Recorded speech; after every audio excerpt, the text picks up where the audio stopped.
Phone করে বললেন রাত 9টায় আমরা যখন শহীদ মিনার মাজার গেট থেকে মিছিল নিয়ে শহীদ মিনারে এসেছি তখন রাত্রে 9টায় সম্ভবত উনি আমাকে বললেন যে আপনাদের যে বাড়ি ভাড়াটা আছে যে যদি একটু স্লট আকারে দেওয়া হয় একটু ম্যানেজ করতে পারবেন কিনা। আমি শেষ করি আমার কথা, প্রতিক্রিয়া পরে আমার কথা শেষ করতে দিতে হবে। তো আমি ওনাকে বলছি আপনি অস্পষ্ট কথা বললে হবে না, আমাকে বুঝাইয়া বলেন। উনি আমাকে বললেন ধরেন এখন যদি ধরেন 5%, আবার 6 মাস পরে 5%, এইভাবে ওনারা দিতে চায় বাড়ি আমাকে বলছেন। আমি বলছি আন্দোলন এখন যে পর্যায়ে গেছে 1% কম দিলেও শিক্ষকরা আর মেনে নেবে। আমাকে বললেন যে আপনি বললে সবাই শুনবে। আমি বলছি আন্দোলন এখন এটা এখন আর আমার হাতে নাই। আমরা আছি ওনাদের সাথে, একজনকে না একজনকে তো দায়িত্ব নিতে হবে, সেই জায়গা থেকে আমরা আছি। কিন্তু এটা এখন আমাদের আন্দোলন না, এটা বাংলাদেশের 6 লক্ষাধিক শিক্ষক কর্মচারী অনেকভাবে আমাকে বোঝানোর চেষ্টা করেছে।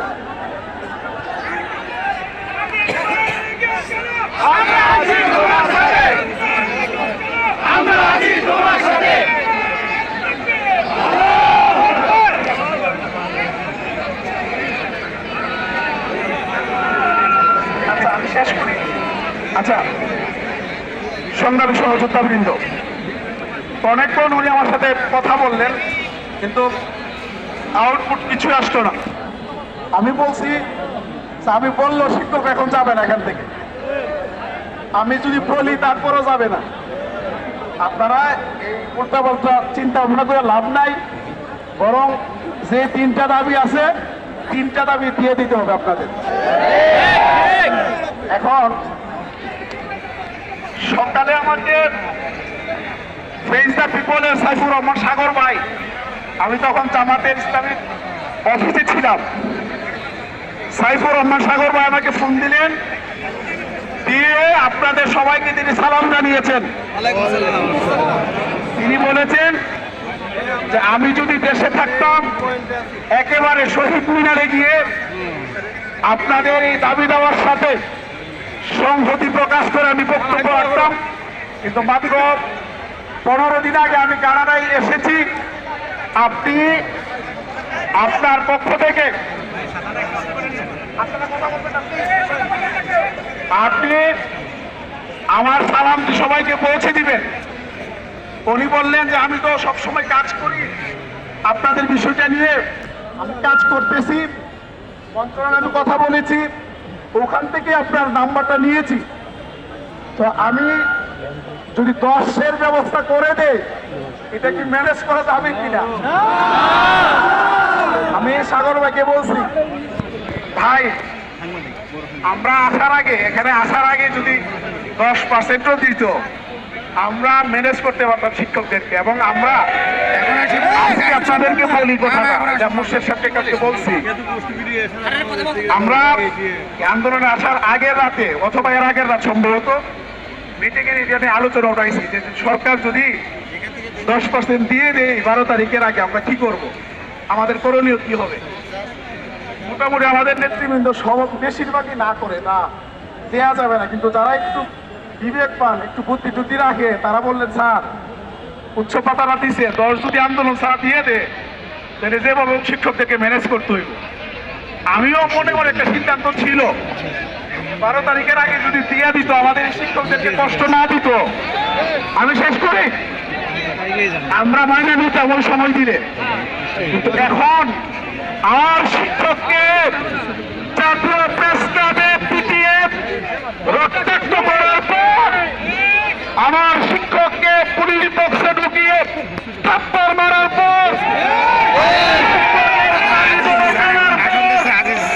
আমার শিক্ষকদের চালো ছিঁড়ে ফেলার পর, আমার শিক্ষকের শরীরে আঘাত করে আহত করার পর এই ফালতু কোনো প্রস্তাব শিক্ষক সমাজ কোনো মেনে নেবে না।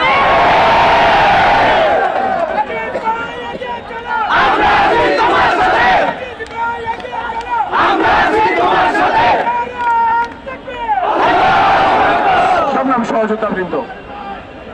আমরা আমাদের জায়গায় একেবারেই পরিষ্কার। মিডিয়ার ভাইরা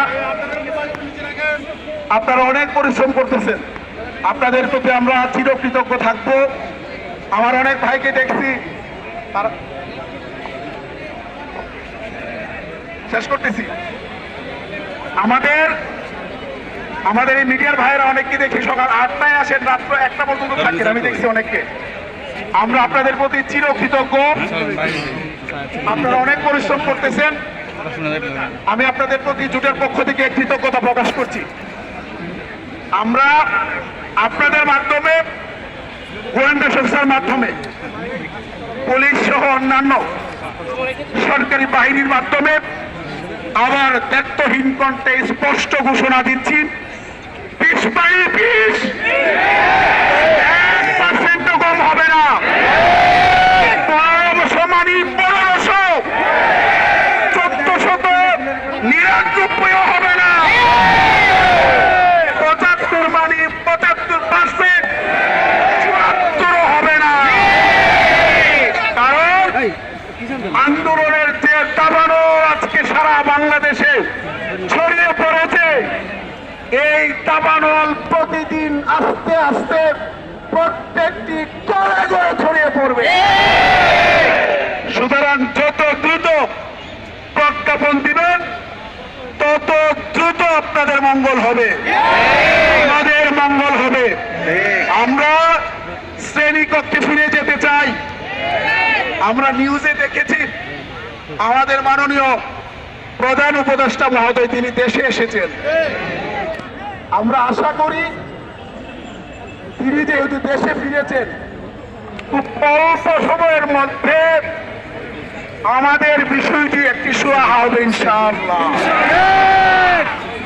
আমাদের বিশ্ববিদ্যালয় টিচার্স ফোরামের আহ্বায়কের নেতৃত্বে বিশ্ববিদ্যালয়ের একটি প্রতিনিধি দল আমাদের এখানে অল্পক্ষণের মধ্যে উপস্থিত হবেন। ওনারা হয়েছেন, ওনারা এখানে আমাদের এই দাবির প্রতি সংহতি প্রকাশ করে বক্তব্য রাখবেন। শ্রদ্ধেয় নেতৃবৃন্দ এবং আমাদের স্যারেরা, আমাদের টিচাররা, তো আমরা আমাদের শ্রদ্ধেয় টিচাররা যারা আসবেন তাদের বক্তব্য আমরা শুনবো। এনসিপির সিনিয়র নেতৃবৃন্দের একটা প্রতিনিধি দল কিছুক্ষণের মধ্যে আমাদের এখানে আসবেন। ওনারা বক্তব্য রাখার পরে